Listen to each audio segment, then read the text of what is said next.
everybody. Whoa. 5, 4, 3, you're on. That's all right. I was throwing stuff, catching stuff. Good morning. Leadership in Changing Times. My name is Ian Hill. This is the Director's Track, Becoming a Community Builder. You know budgets. You know bridges. You know water treatment. You know facilities. You know fleet yards. The next level, community building. Marshaling the human capital of both those within the four walls and those outside. To get done your important, noble, meaningful work. Your department touches every citizen from cradle to grave. Billions of dollars of commerce travel over your roads and bridges. And every citizen is impacted by the work that you do. You're important. And your departments are important. So here we go. It's a coaching session. Coaching session. That means we're going to have some questions. You have questions. You can ask questions at questions@thechangingpoint.com. Try that one more time. You can ask questions at questions@thechangingpoint.com. But you do have that one. I know you have that one. Right? Jeff is searching desperately. What? It's like a circus today. All right. You know, questions@thechangingpoint.com. You can ask your questions, or you can just email me at Ian. Let's try that one more time. Yeah! Woo! Ian@thechangingpoint.com. As always, during these coaching sessions, we have Margie in the chat box. Hi, Margie. There's Margie in the chat box. So you can either email in your question at ian@thechangingpoint.com. You can chat in your question in the chat box. You can ask your question now. It's funny because we're also doing some teaching. You probably noticed in the reminder it said teaching coaching. It said teaching coaching. Why? Because we continue the discussion on systems. Remember, there's not enough time, energy, or effort at your disposal to get done everything you need to get done today. And so the second competency of today's community builder or effective leader, effective executive leader, is this systems thinking, big picture, holistic approach.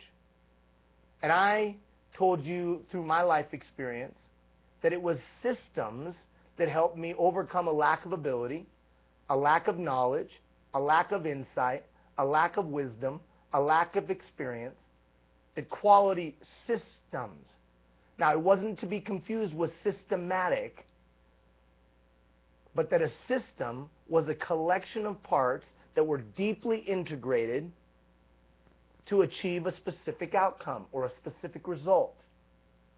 And that it was Archimedes, the great Greek mathematician, when he said, "Give me a place to stand and I will move the world," that he wasn't just talking about some motivational quote. He was talking about his system of a fulcrum and a lever. And that was a force multiplier. And that if we're going to be great leaders today, we have to have force multipliers. And that we have to be able to see the systems that are in play, whether they organically grow up and take hold, or they were specifically developed for a purpose. We have to be able to see those systems. Are they still relevant? Are they still meaningful? Are they still making the objective or reaching the objective that we had hoped that they would reach if they were specifically designed? If they had organically grown up, which sounds like this, I don't know, it's just what we do around here. I don't know, it's just what we do around here. That's a system. And we talked about how those systems that are going on in your department are one thing, but the systems that are going on in our society are a whole other thing and have deeper and broader implications. And so today's effective leader understands the times require that systems thinking approach because there's not enough time, energy, or effort available at our disposal. And so these systems are force multipliers, right? Fulcrum and lever. All of a sudden, I can move a rock that's 10, 15, 20 times my weight, which in my case would be 1,000 pounds, if it was 5 times my weight, it'd be 1,000 pounds. Ian, you weigh 200 pounds? Yeah, baby, I'm rolling in. I'm husky. I'm not buff. I'm husky, Jeff. I'm a husky. So that fulcrum and lever allows me to move more weight than I could move on my own. Just like thinking outside the box and your pattern of thinking, that system creates what? Greater ideas. More effective and creative ideas. Because I have a system for creating ideas.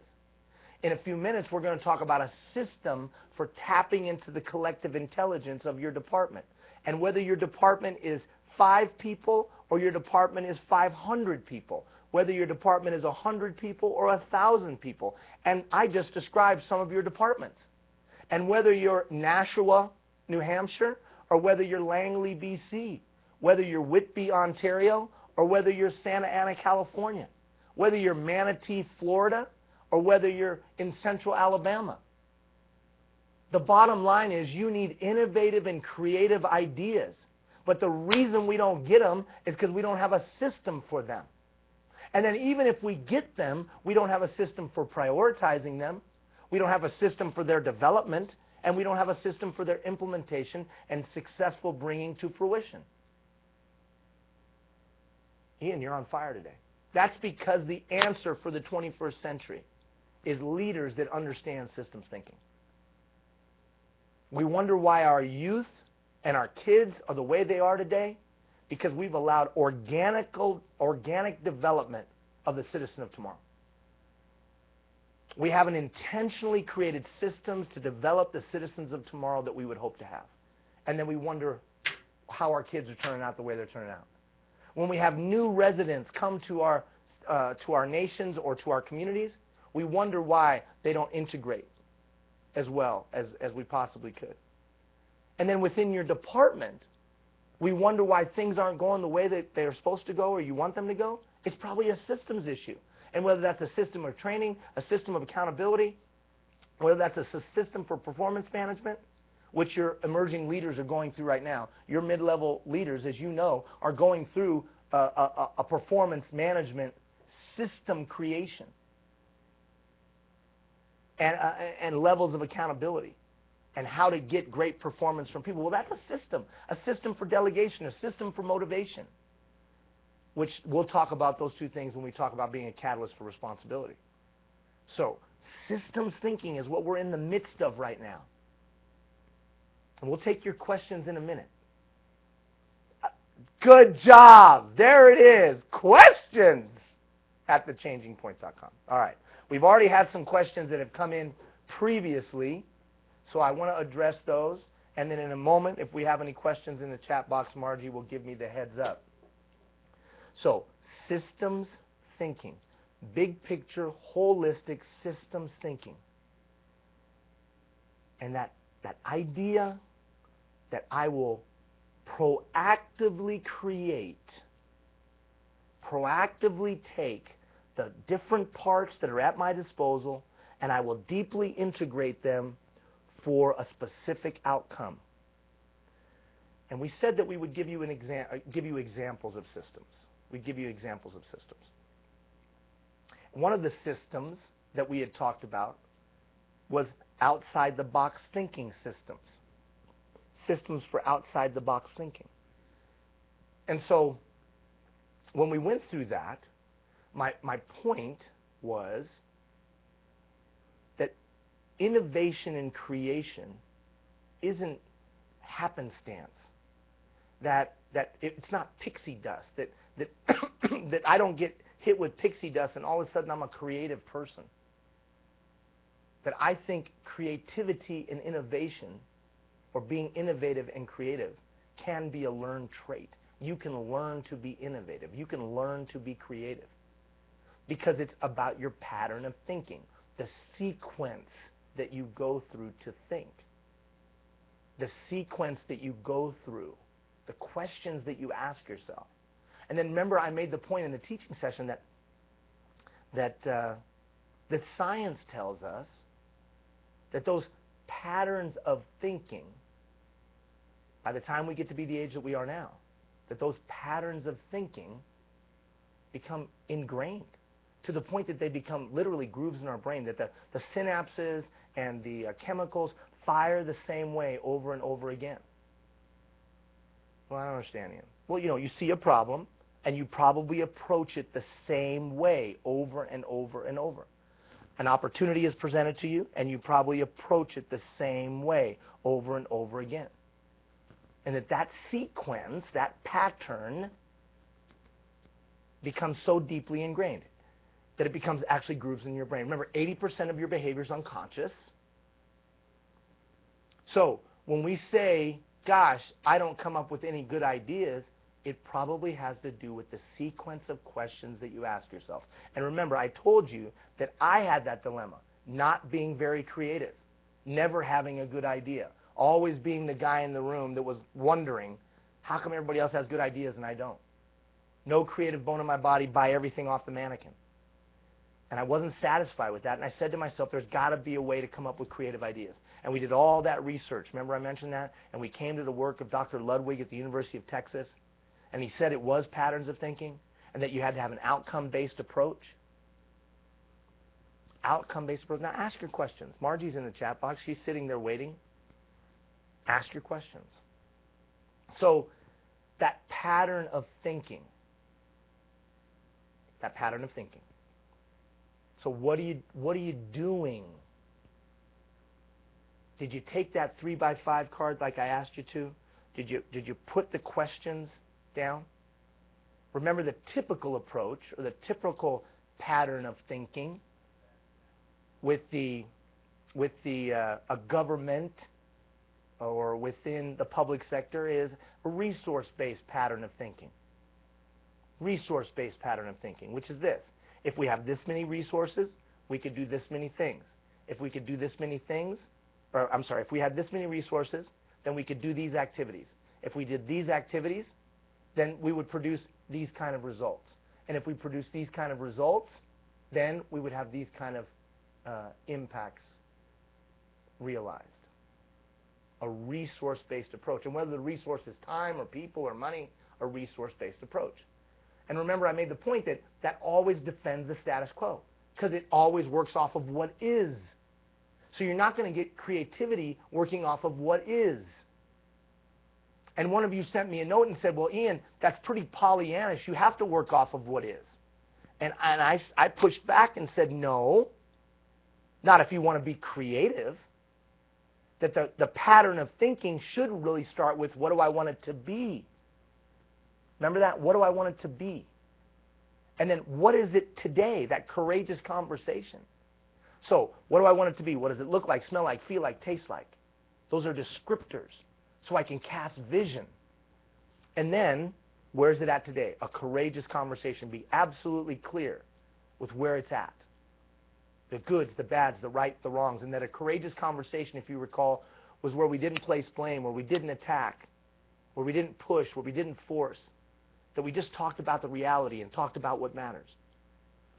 And then we said you had to identify the barriers, the attitudinal barriers. So the third step was the attitudinal barriers between where we're at now to that ideal. Why attitudinal barriers? Because you can have all the resources in the world, but if you can't remove the attitudinal barriers, it won't matter. You ever rolled out a software program to your department and nobody wants it? Oh, I'm not doing this. Could be the greatest thing in the world. I'm not doing this. So you have to identify the attitudinal barriers that prevent you from getting from here to there.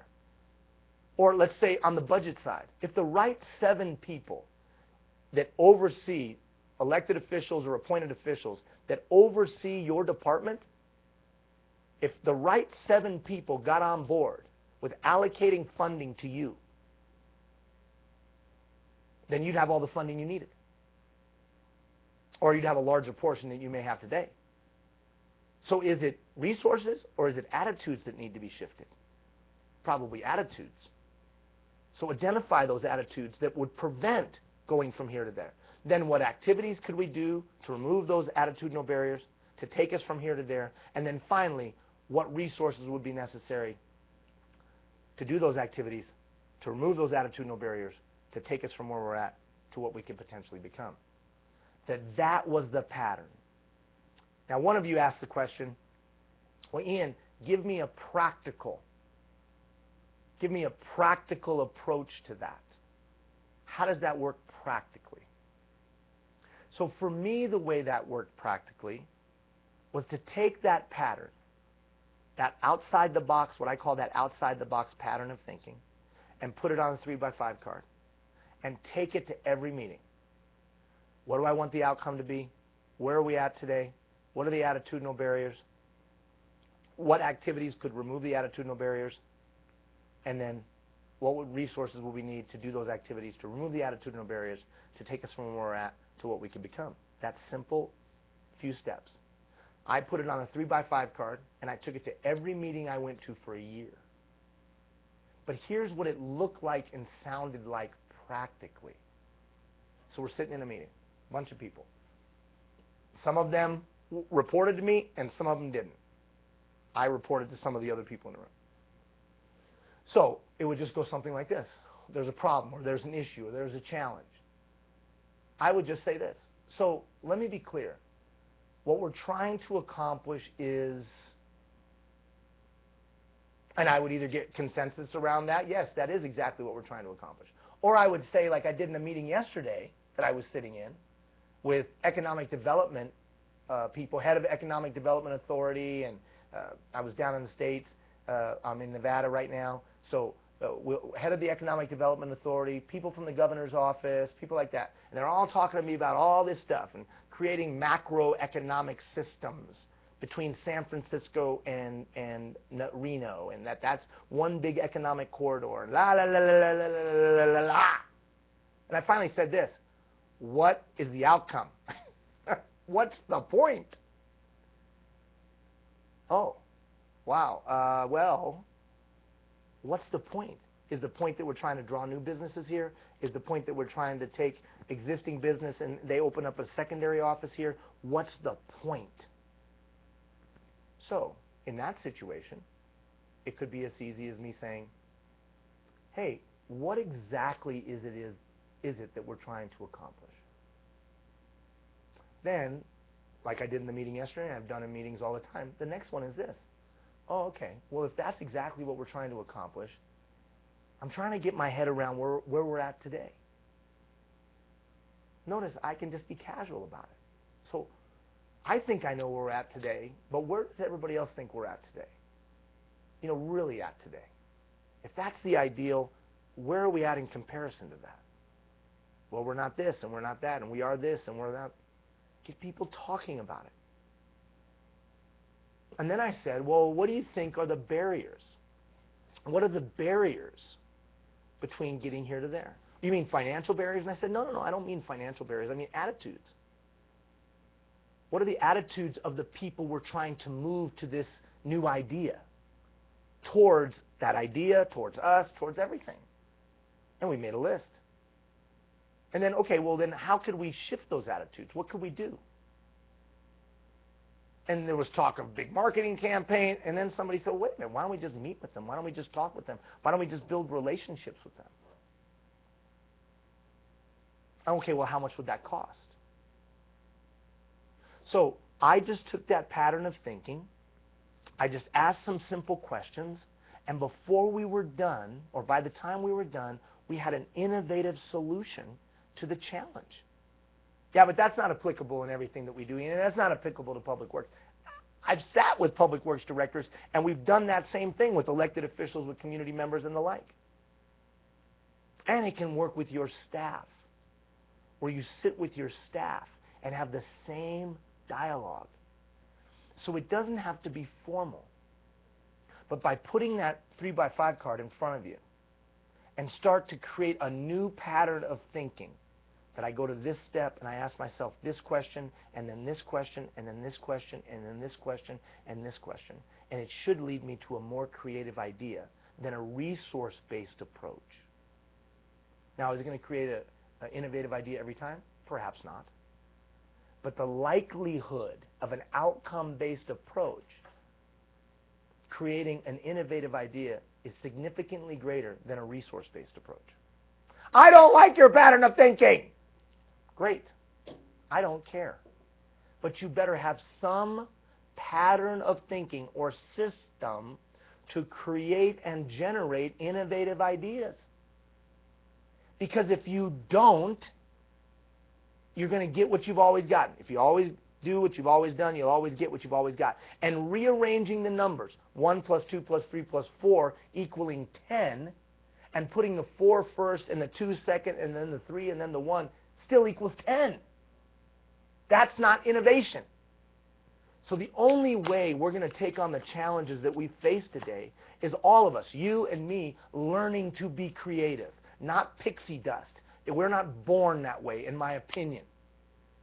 Now, some people might have a propensity for being more creative than others, but I think you can learn to be innovative and creative. It's just a matter of checking your pattern of thinking and saying, is this pattern that I'm using for problem solving, is this pattern that I'm using for creative ideas, is this pattern that I'm using, this system, what the times require? And I would suggest in most instances it's not. It's not.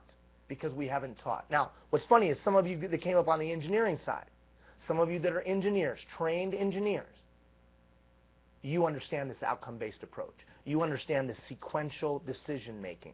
You understand this because you've been trained to be so. You're an outcome-based thinker by training and by education. But most of us don't have that because you don't go to school for that. So if you don't like my pattern of thinking, that's fine. Just go to the University of Google, go to the University of Yahoo, type in critical thinking or outcome-based thinking or creative thinking patterns, and you're going to get 495,000 responses. And you're going to read someone else's writings or information. Grab it, put it in your toolkit so you become an innovator. We need it desperately, right? We need it desperately. All right, Margie, we have any questions? What is going on with you people today? Ask some questions. I know there's some out there. Okay. I got a question emailed in earlier because you guys, those of you that actually read the reminders, it says email in your questions earlier about the commitments. A question about the commitments. And the question was pretty simple. Ian, how many of my people have made commitments and do I get to see them? So let me take the two-part question.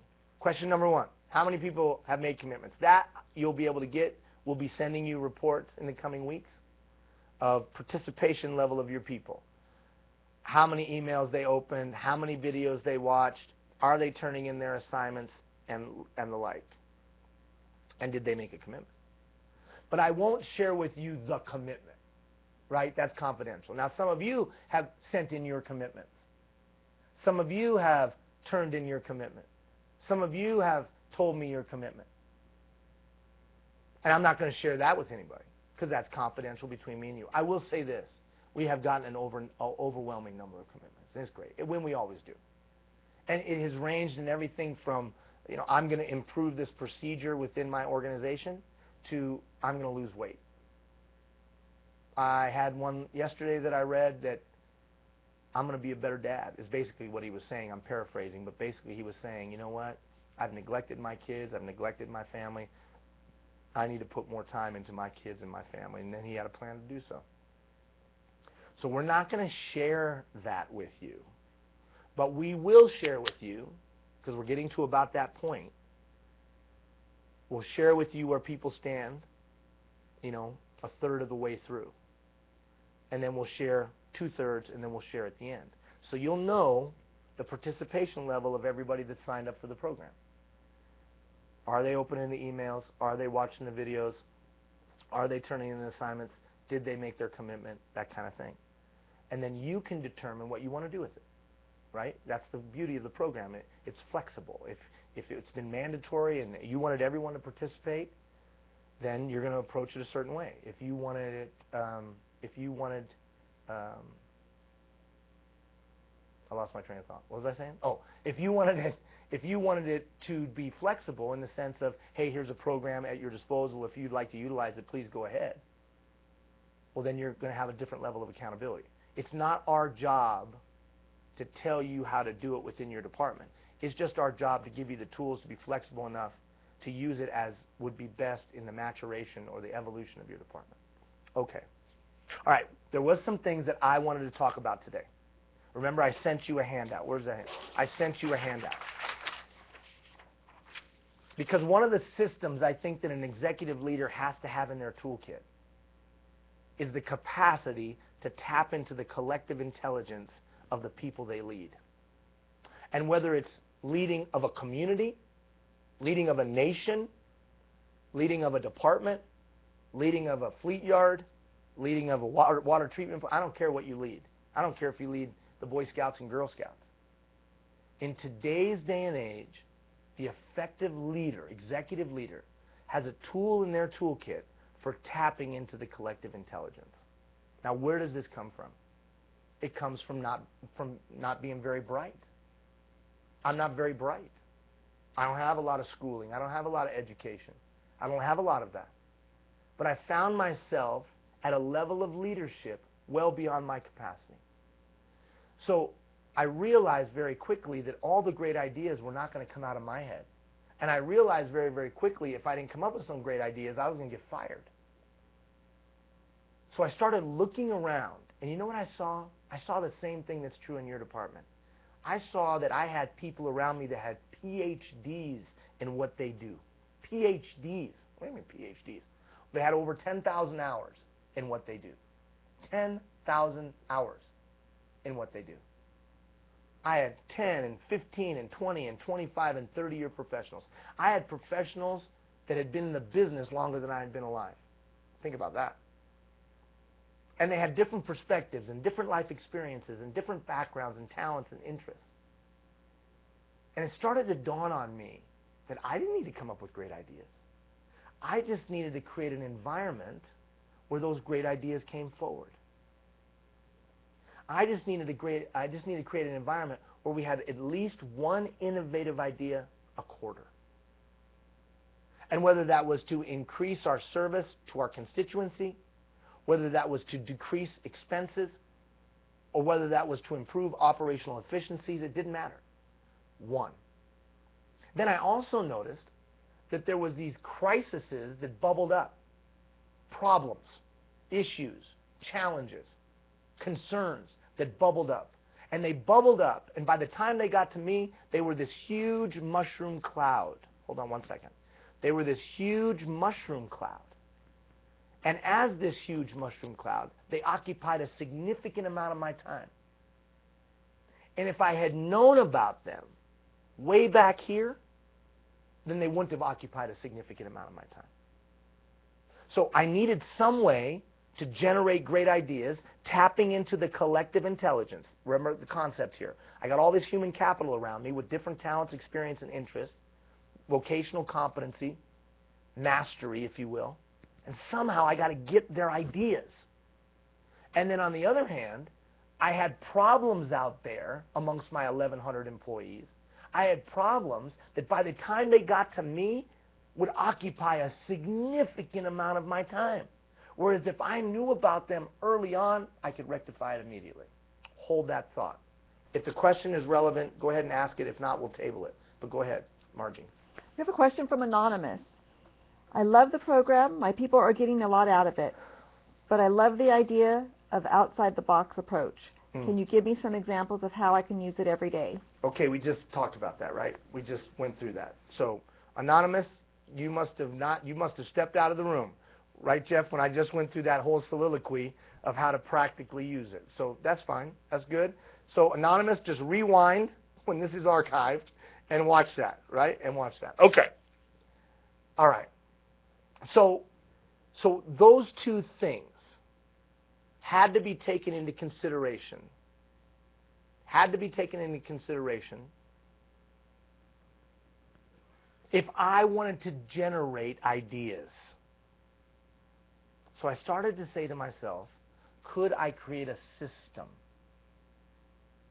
Because I had seen suggestion boxes, and they were a failure. I had seen meetings where we got employees together and said, give us your ideas, give us your ideas, give us your ideas. That was a failure. So the systems that I saw were flawed, and they were inadequate at best. And at their maximum, they actually created a disdain and cynicism. And that's why the suggestion box was full of cigarette butts and gum wrappers, and not a great idea. So I created that thing that you see right there. The sound guy hates when I do that. So the concept here is, could I create a system to gather thoughts, ideas, and concerns? Now, some of you I know say this, well, Ian, I have an open door policy. Ian, I have an open door policy. And everybody knows in the department that they can walk into my open door anytime. Can I tell you something?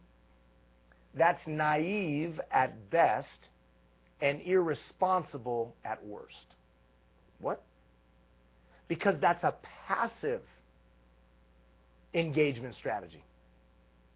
Because that assumes that someone's going to walk in the open door and really tell me what's going on. And I couldn't wait for that, right? I couldn't wait for someone to come in the open door. Because by the time they came in the open door, it was probably too late if it was a concern. And the barrier to them walking into the office of the big boss was so significant that the likelihood that they would walk in was minimal at best. So that the open door policy, although it sounds noble and effective, is a sham. It's a joke. Because it's not proactive, holistic system. So what do I think that the tapping into the collective intelligence systems needs to have? One, a clearly defined purpose and meaning. That it's clear what we're doing. And that every aspect of it is clear. Because clarity engenders trust. Clarity of purpose, clarity of meaning engenders trust.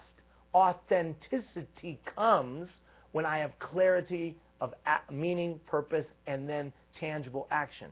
It's authentic. And people want their leaders to be authentic today. It's one that's used to identify thoughts, ideas, and concerns among stakeholders. It's one that prioritizes those thoughts and ideas. So it's not just enough to identify them. Because then we got to prioritize them. And then after we've prioritized them, we have to take the best of them and then work to implement them and then bring them to fruition. That's the complete system. I had sent that to you in that email the other day on Monday. That's the complete system. So do you have a process, do you have a system to identify the thought, idea, or concern, prioritize the thought, idea, or concern, take the best of those prioritizations, implement, and bring to fruition? That's the complete system of tapping into the collective intelligence. So it's not enough to have a brainstorming session. It's not enough to have a public meeting and just get ideas. That's not the end of the system.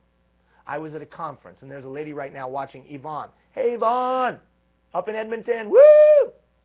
Her and I were at a conference. And you know, we did one of those things where you write down all the ideas. Write down all the ideas. And you put them up on the walls, and then you put dots next to them, Jeff. You put dots. So you got all these walls, you got all these paper, you got all these dots. Gathered all these ideas. It was awesome. And then we even took the ideas and sent them out to everybody. But usually that's where it ends. Jeff, follow me here, brother. Usually that's where it ends. It stops there. So if it stops there, then people become cynical. Because what happened? I spent the day there, ideas, but what happened? So there had to be another step, and the next step would be to prioritize those ideas, and then the next step would be to implement those ideas, and then bring them to fruition. The challenge is this. I don't have time for any of that. I don't have time for any of that. Are you kidding me, Ian? I don't have time for any of that. And that was my dilemma. I don't have time for any of that. So I don't do it. And so we don't have creative ideas. So we had to create a system, a force multiplier. Archimedes, fulcrum and lever, his compound pulley. He teaches us, create a system. And then we can get it done. We can do more with less. So, What does that system look like? Let's go through it now. Let's go through that system. So, I assumed that there had to be two approaches. Two approaches? Yeah, for gathering thoughts, ideas, and concerns. There had to be multiple points of seeking those out. Because if I just had a suggestion box, that wouldn't be enough, because that only would hit a certain kind of people. That there were people that enjoyed communicating formally and informally. So I had to have information gathering techniques to tap into the collective intelligence that would suit both groups. So let's talk about the informal. The informal. So that informal, what I call hand on the pulse. Now, as informal as it may seem to the end user, it was structured and organized. So I would sit with my EA, and we would map out the month, and we would select times in the month where I would go to various places that I was responsible for. And to those people who I went to, it would seem spontaneous. It would seem random. All of a sudden, the big boss just popped in. And it was very informal. It was just, hey, boys, how you doing? Hey, ladies, good to see you. Hey, what's going on? How's things going around here? And it really was that, how things going around here? And if I saw eyes that looked at the floor and said everything, everything's fine, everything's good, I knew immediately everything's not good. Now, some of you say, oh, this sounds like Deming's management by walking around. Certainly, it sounds just like it because that's where it came from. I needed to get my butt out of my office and get out with the people. And like in your situation, that responsibility was not always in one building. It was all over the place because we had a lot of holdings. And so it was out and about. And the only way to do it was proactively schedule that. Now, what's funny is, in the coming weeks, we're going to give you a way to organize yourself. Your emerging leaders are getting this next week. Maximizing utilization of your time. So if you're saying right now I don't have time, stay tuned. You'll get some strategies and a system to maximize utilization of your time. So I have to identify people of influence in each one of the subgroups that I'm responsible for. Because those people of influence are going to be a conduit of communication for me. Yeah, but I don't want to circumvent my supervisors. I don't want to circumvent my managers and directors. I didn't say that. You're not going to. All you're doing is have people of influence in every department that you know you're getting unfiltered communication from. And how do I build that relationship? I get up out of my office and I go and I meet with people informally. A cup of coffee in my hand or a soda in my hand. I'm just walking around and talking to people. How are things going? That is a high leverage activity. I'm using what I call the chat approach. The chat approach. Write this down. I'm doing 80% of the listening, 20% of the talking. I'm doing nothing but asking open-ended questions. And I'm not necessarily giving responses. I'm just gathering information. How are things going around here? How do you like this new piece of equipment? How does this new process work? How do you like the way that we implemented such and such? It sucks. I'm not defending. I'm not attacking. I'm not trying to protect my position. I'm just listening and going, that's interesting. Duly noted. Okay. All right. Thank you for that. That's good. I'm just listening. So 80% listening, 20% talking. I'm asking open-ended questions in an attempt to gather information. Now, this is really important. That information that I gather, I'm not acting on immediately because it's not necessarily verified. That's why we have to have multiple prongs.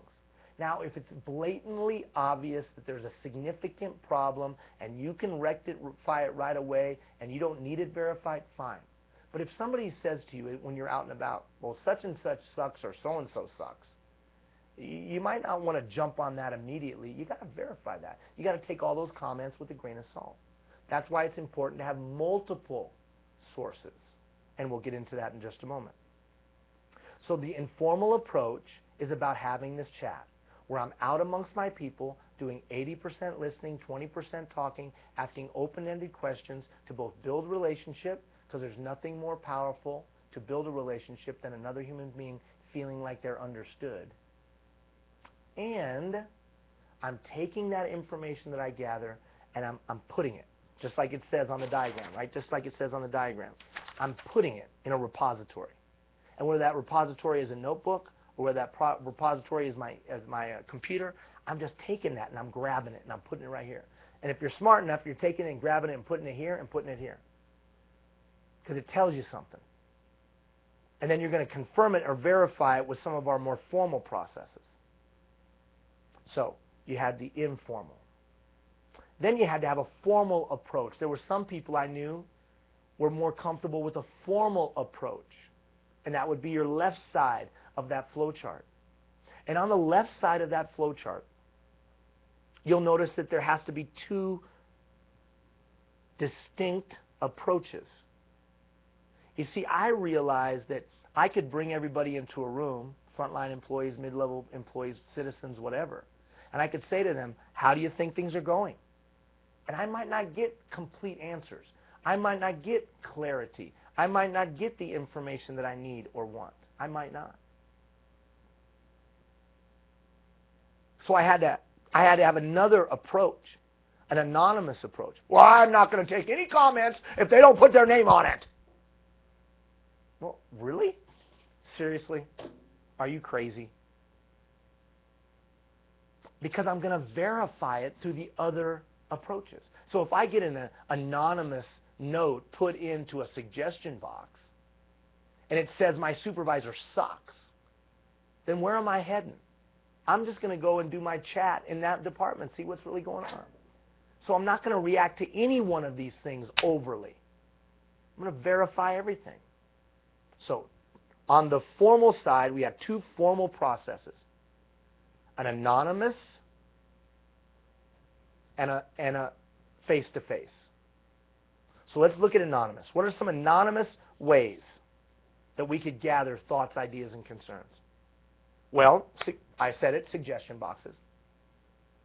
Electronic surveys that we send out quarterly, like Monkey Survey and things like that, they're free. Or written surveys that we send out. Now, why is that so important? I'll tell you why. I got to tap into the collective intelligence. The point that I made earlier. If I'm waiting for people to walk in the open door, by the time it gets to me, the problem is huge.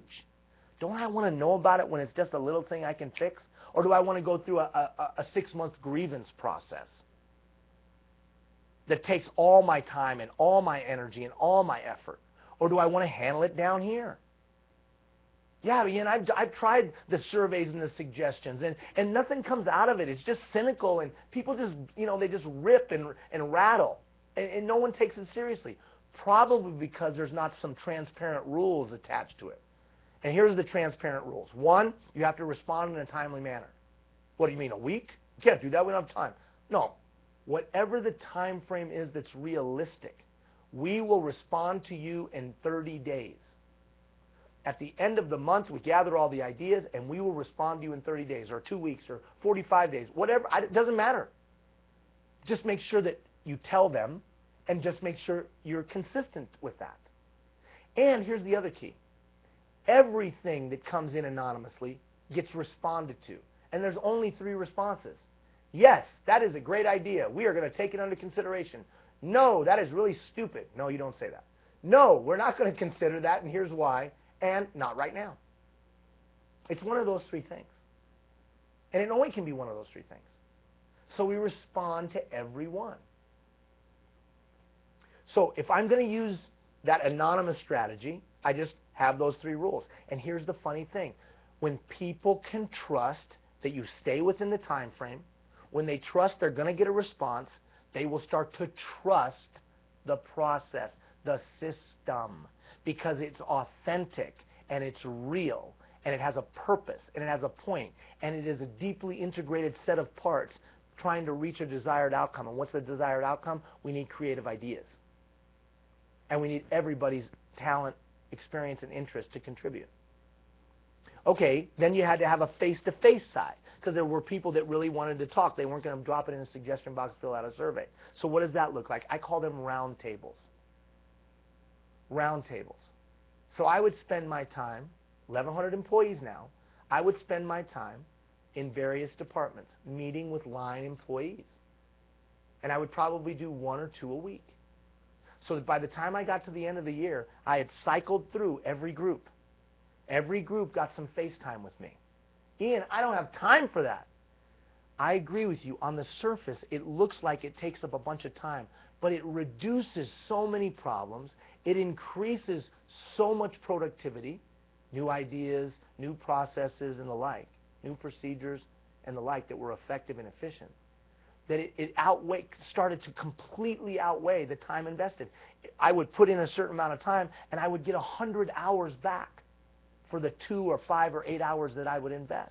It was a high leverage activity, just like that compound pulley or that fulcrum and lever. I could do more with less through an approach like this. So what does that roundtable meeting look like? Well, first of all, it might be one specific work group, and we would just talk through that work group. Or it might be cross-sectoral work groups, right, where I'd have a representative of each one. That's up to you. Well, do I have the supervisor in the room or not? Most of the time I didn't. Well, they're going to think you're going behind their back. Well, no, because I'm using other things to verify what's said. I'm using my informal, I'm using my anonymous, and I'm using my face-to-face. And notice in the middle of your thing, it comes to one point, and then I sift through it, me and the executive leadership team. So, and because I'm going to give them a chance to talk too, but I've got to have some conduits of communication. Admiral Yamamoto. Admiral Yamamoto. Do you remember who Admiral Yamamoto is? Admiral Yamamoto was in charge of the Pacific Fleet for the Japanese Navy. Admiral Yamamoto should have won. He absolutely should have won. More firepower, maybe greater expertise. I don't know. That's debatable. But certainly more resources initially. Why did he lose? He didn't have a way to gather up thoughts, ideas, and concerns. And his lieutenants and his vice admirals and all that, they wouldn't tell him what was going on. So he made bad decisions. Could that be happening with you? Are you getting all the solid information you need? Are you tapping into the collection of intelligence? Okay, so on the face-to-face side, a roundtable meeting, I'm gathering with people. It's an hour, 45 minutes. I got a notepad, and here's all I'm saying. How's it going? Just, how's it going? And for me, it was pretty simple. I'd just say this. What pisses you off around here? That's what I would say. What makes you mad? What frustrates you? And our natural tendency when they say something totally outlandish is to defend. But that's not the time. The roundtable meeting is not the time to defend. It's just the time to gather information. And so for 45 minutes, I would use the chat. 80% of the listening, 20% of the talking, asking no open-ended questions. Just gathering information that I'm going to bring back to that central point and verify it with what I've heard through the anonymous gathering of information and through my walking around and my informal, because that's going to give me a clear picture. Now, if I hear an idea as I'm walking around, I hear the idea in the suggestion box, and I hear the idea in the roundtable meeting, what do I know I got? I got a winning idea. At least from the line employee's perspective. They think it's a good idea, which, because of their vocational competency and expertise, might be something I got to thoughtfully consider. Now, the downside is they don't know budget, and they don't know process, and things like that. They aren't fully informed. But at least from their perspective, it sounds like a good idea. And you verified that because you've heard it 3 times in 3 different avenues and approaches. Now, when you meet with those, you talk, you listen more than you talk, you follow the response tips that I've talked about, and you're looking for those trends, and you don't justify and defend. Now, what do you do with all 3 of those conduits of information? You bring them to a central point. And that central point is where I've now identified. I have identified. I've comprehensively identified in some very formal and informal ways over a month's period of time, a quarterly period of time, whatever. I've identified thoughts, ideas, and concerns. And I can see the trend for them. Right? I see the trend of them. And then I got to do something with them. And this is the next step. I'm almost done. And we'll take your questions. Now I got to prioritize them. Because it's not just enough to gather them. I got to prioritize them. Well, who does the prioritizing? Who sifts through all this? It could be an employee group, depending on the enlightenment and the maturity level of your department. It could be an employee group. It could be an executive leadership team. Could be mid-level leaders. I just got to have somebody that goes, oh, we heard it here, here, and here, and we just rank it. Most important, not so important, not important at all. And obviously, you're going to take the ones that are going to have the most significant impact the fastest. The ones you can't do anything about because it's a union issue, it's a budget issue, so on and so forth, that's the response that gets not right now. Or we're going to more investigate this. So once you've prioritized it, then you have a challenge. Who the hell is going to do the work? Right? You have a challenge. Because now I've created a bunch of work for myself. One of the reasons we don't do things like this is because I've created a hell of a lot of work for myself. And by creating a lot of work for myself, I then have an aversion to it. So I push it back to the people. Now I call the group that's going to do something with what we've prioritized a task force. So I would go to the stakeholders that would be most impacted by the idea or the thought or the concern, and I would say to them, this has come forward in our information gathering, our tapping into the collective intelligence process. It came up when I was walking around talking to people. It came up in the suggestion boxes in the surveys, and it came up in the roundtable meetings. And we would like to do something about it. And we need a task force, a group of people that would be willing to work on this. Who's willing to work on it? And if the response is, none of us, then it must not be that important. It must not be important to them. But if they say, we would work on it, we'll put in some time, and you say, okay, well, I'll give you an hour a month, or I'll give you 2 hours a month, or whatever, depending on its urgency. And what I'd like you guys to do is look at the idea and come up with a plan. Now, not today, but when we talk about effective planning, I'll give you a system for how that meeting can go. Because they may not be skilled enough. They may not understand enough. But you'll teach them a system, and then over a period of time, they will get skilled enough and understand enough. But that task force is not charged with telling you what to do. They're charged with looking at the idea or looking at the concern, coming up with some recommendations to resolve the concern or implement the idea or the thought. Recommendations. That doesn't back you into a corner. They're going to recommend. And a lot of times what they recommend is, and you'll see this, a lot of times what they recommend is this. Leave it as it is. There's no better idea. The way we're doing it is the best way. So either way you win. You've either validated the current approach and all the complaining will stop because line employees or mid-level leaders have said, you know what, it is the best way we're doing it. That is, we can't see a better way. Or you'll come up with a better way. So either one, you win. Remember, we talked about a long time ago, I want to be in command, not in control, because that's what the times require. In this user-driven society, I need systems that help stakeholders feel like they have a say, because every other institution that they interface with gives them a say today. Every other institution they interface with gives them a say. So this is a controlled way to give them a say. It would be an example of what Chambers called shared leadership. Because to whatever degree I can, I want to give them a sense of self-reliance and self-determination. So this is a good way to do that in a controlled fashion. Then, the task force comes to me with recommendations, and then we take those recommendations and either say the task force has spoken, there's no better way, or the task force has spoken, here's a way. Now, here's a funny thing. What do you do then? Well, the red box down at the bottom, positive change. Well, how do we implement? Go back to the last coaching session. What? Right, Jeff? Go look at the last coaching session where we talked about mastering the power of change. That's why this thing goes sequential. I've already put a tool in your toolkit of how to implement change in that department or implement change in that subgroup. We've already talked about that. Remember, we talked about that. The reaction to change, forming the change team, task list, timeline, all that. Remember that whole system? Well, this is how you gather the thoughts, ideas, and concerns. Prioritize. Pick the best. Give it to the change team. They do something with it. All the way along that system, what have we done? we've built trust. All the way along that system, we've shared leadership. All the way along that system, we have tapped into the collective intelligence. And we've done it proactively, we've done it holistically, and because it's a system, it's manageable. Now, if I can do that in my environment with 1100, you can do that in your environment as well. Margie. Okay, we have a question from Bobby. You Yep. may have addressed it, but can we just review it? Yep. How is system thinking different from process thinking? Perfect. That's great.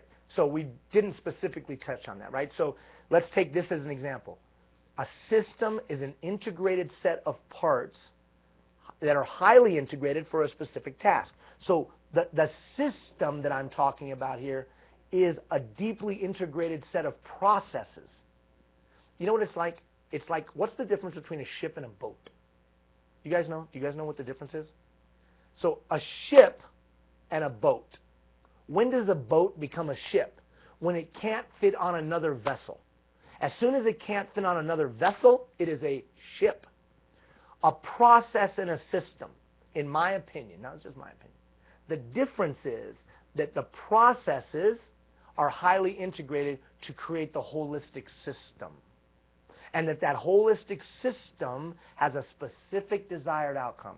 What's the desired outcome of this thing? The desired outcome is I'm going to have innovative, creative ideas that bubble out of my department on a regular basis. And I become known across my stakeholder group and beyond for being an innovative, creative department. I'll get real awards for it, and I'll get the respect of my people because we're always on the leading edge, and they had an opportunity to help make it happen. In addition to that, I'll have a reputation amongst my people for taking care of problems before they become mushroom clouds, nuclear mushroom clouds, because they can vent and they can get it off their chest way back here when it's just a burr under their saddle and not a mushroom cloud. That's the difference between an open door policy and a holistic, proactive, big picture approach to tapping into the collective intelligence. The latter has a system. The former is passive. It waits. It sits. Doesn't work. I'm not saying you're not working. You're working, and then you hope someone walks in the open door. I don't think that's good enough today, man. I'm sorry. I think the bar has got to be higher for today's community builder. Today's community builder is proactively seeking insight, proactively seeking wisdom, proactively going out and rooting out problems before they become problems. Deming said it best. He said, you know what? I got to go and check the systems or the processes, I got to go check the processes to make sure they're still relevant and meaningful. And then I got to check the big picture systems to make sure they're still relevant and meaningful. And he said that 85% of the poor performance that we deal with came from bad systems. They were either developed poorly or organically grew up and they were poor, or they were no longer relevant or meaningful. And you know what? I want you to take this same thing and start to apply that to our society. To our society. Not just within your department, man, but it's a society thing. And why do I say that to you? Because you're an executive leader. You have one of the largest budgets in your agency, municipality, or region.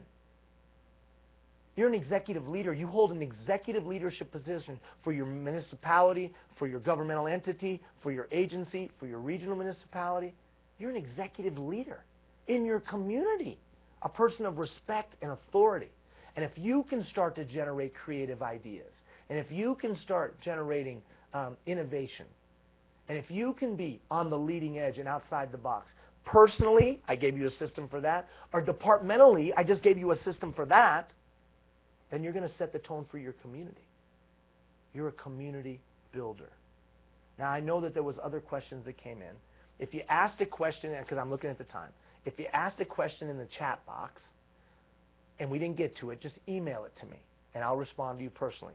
If this generated a bunch of questions, then you see it at the bottom of your screen. Jeff proactively put in questions at thechangingpoint.com.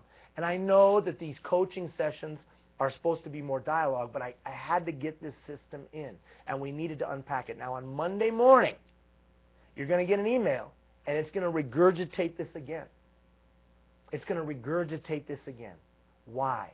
Because we need innovative ideas. In this program alone, listen now, we have 30 departments.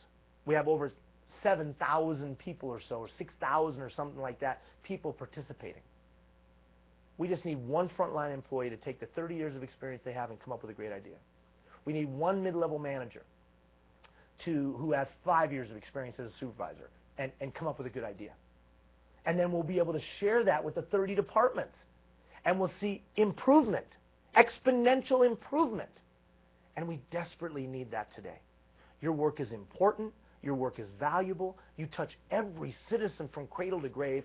I would suggest to you we have a moral obligation to be innovative. But that has nothing to do with talent. It has to do with a learned skill. Archimedes was right.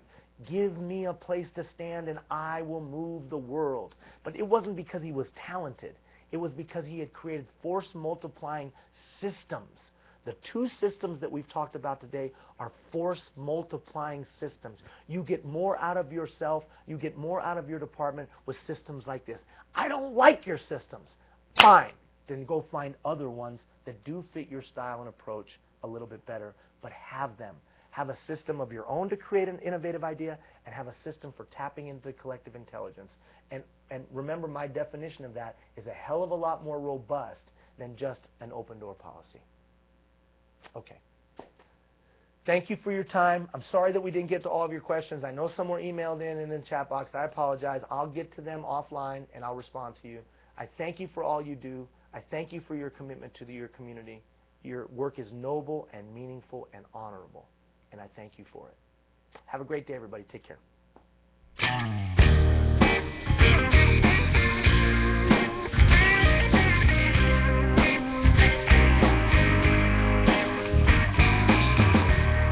When you're looking for something and it's so far away, you gotta get it.